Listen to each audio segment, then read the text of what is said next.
Every legend begins somewhere. Not with fanfare, but with a quiet moment etched into time.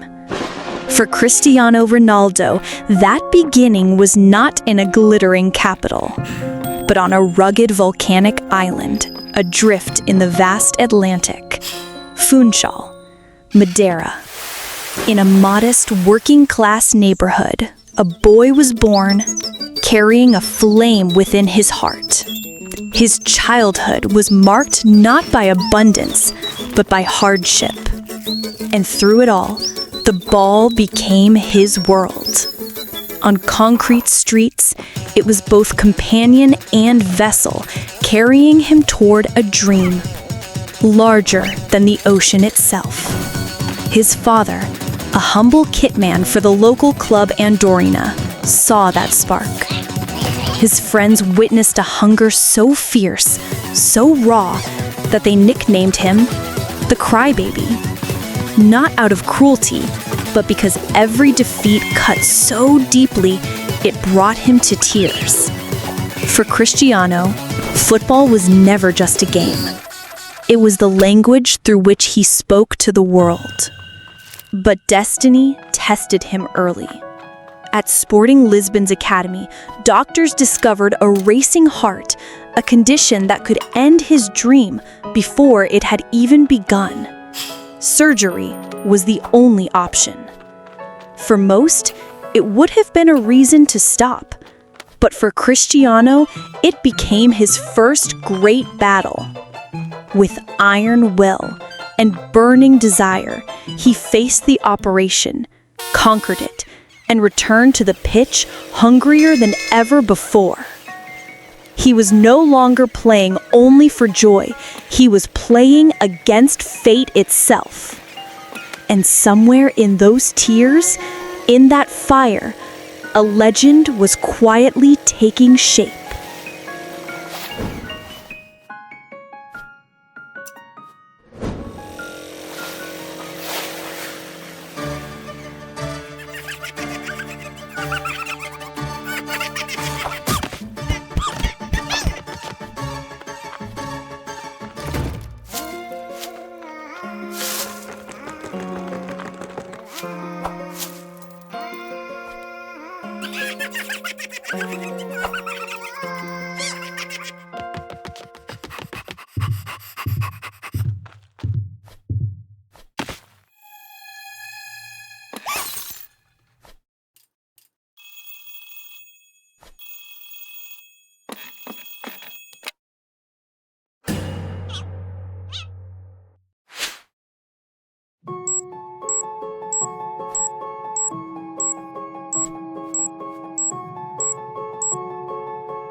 Back on the pitch for sporting, the world began to notice. This was not just another promising player. This was a phenomenon. A whirlwind of stepovers, explosive pace, and a daring so bold it bordered on arrogance. And on August 6th, 2003, the world was formally introduced. In a friendly match, Sporting hosted the Giants of Manchester United. One player, an 18-year-old winger, decided to steal the show. For 90 minutes, he tormented United's defense. The ball seemed glued to his feet as he twisted, turned, and dribbled with dazzling flair.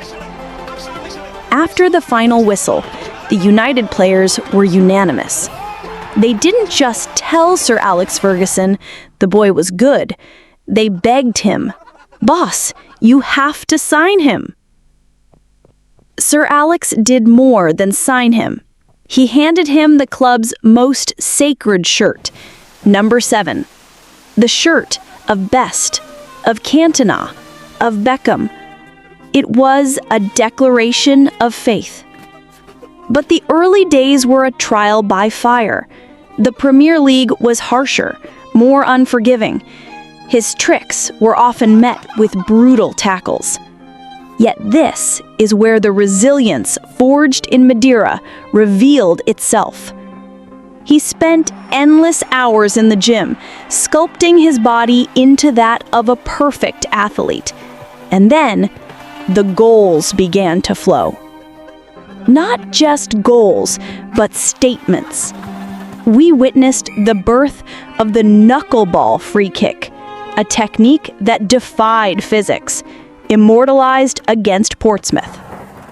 We saw him rise with otherworldly hang time, turning headers into art. The 2007-2008 season was his masterpiece. 42 goals. He led United to the Champions League final in Moscow. On a rain-soaked pitch, he soared to head in the opener, the beginning of a hero's tale. But then came the penalty shootout. He stepped forward, and Petr Cech saved it. The cameras found his face, a mask of despair. Head bowed, convinced he had cost United the cup. He could not watch. He could only listen. Moments stretched into eternity, until John Terry's slip. And then Edwin van der Sar's decisive save. In an instant, agony became ecstasy. He collapsed to the turf, sobbing. On that night in Moscow, Cristiano Ronaldo lived the full spectrum of a career in just 90 minutes.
Oh, it's just all about his head.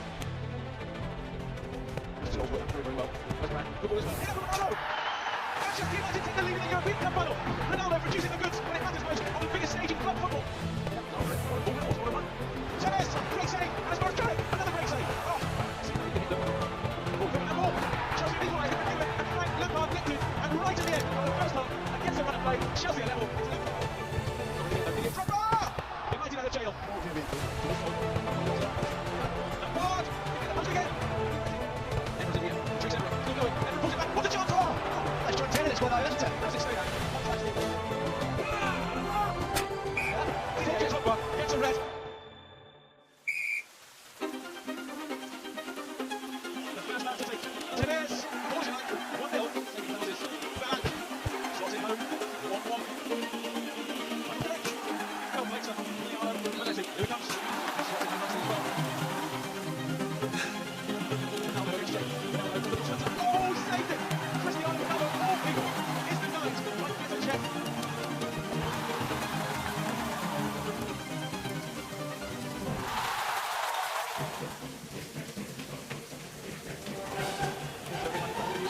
John Terry. He's missed it! He's missed it! Oh yes, he's missed it! And United are still alive! And it's 4-4. Well, what happened? United back 20. What's his scripture? Anderson against Chet. Cook Netta. 5-4. Simon Kalou against Van der Sar. Ryan Giggs against Chet.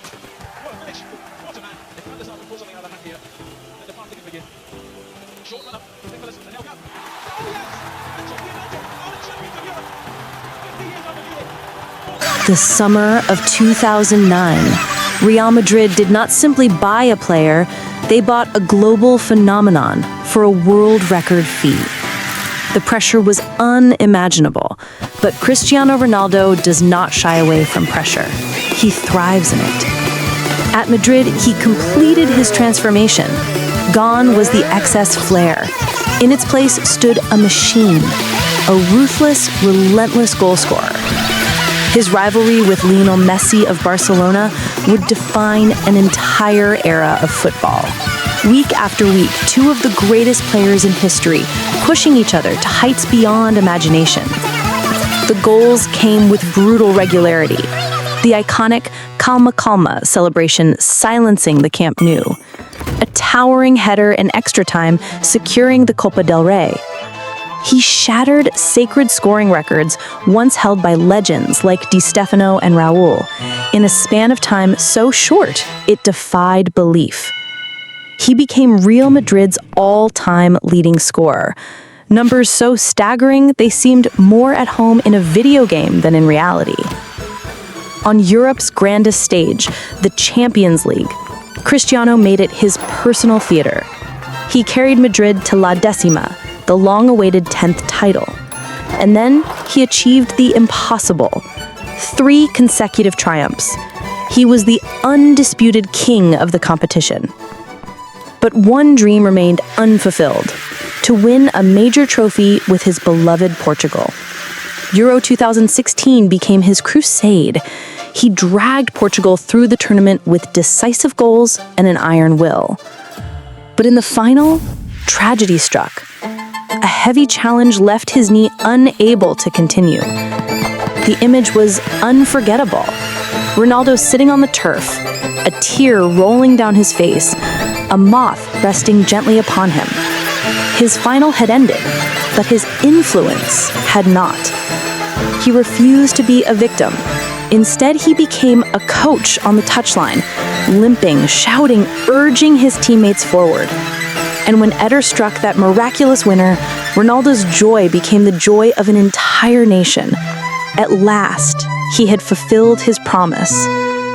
And amid the glory of team triumph, he created a personal moment of magic so perfect that it transcended rivalry itself. In Turin, against Juventus, he rose into the air, executed an overhead bicycle kick with such flawless technique and power that the entire stadium, even the opposing fans, rose to their feet, applauding. It was more than a goal. It was football, as pure art.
He left Madrid like a king, seeking new kingdoms to conquer. In Italy, with Juventus, he adapted his game, scoring relentlessly well into his 30s, lifting league titles along the way. His return to Old Trafford was an emotional homecoming, and even a bold move to a new league in Saudi Arabia could not diminish his insatiable hunger for goals. Milestones once thought impossible began to fall. 800 career goals, then 850, and finally, the mythical number 900. Cristiano Ronaldo was no longer battling opponents. He was in a duel with time itself. And astonishingly, he was still winning. So what is the legacy of Cristiano Ronaldo? Yes, it lives in the numbers, but it is not defined by them. His legacy is the relentless pursuit of perfection. It is the story of a poor boy from an island who dared to dream beyond the horizon and worked tirelessly to make that dream real. It is proof of the power of self-belief and a will that could not be broken. Cristiano Ronaldo is not only one of the greatest footballers of all time, he is one of the greatest athletes in history. From the streets of Funchal, Cristiano Ronaldo composed an immortal symphony. A symphony of talent, effort, willpower, and a grand desire that will echo forever.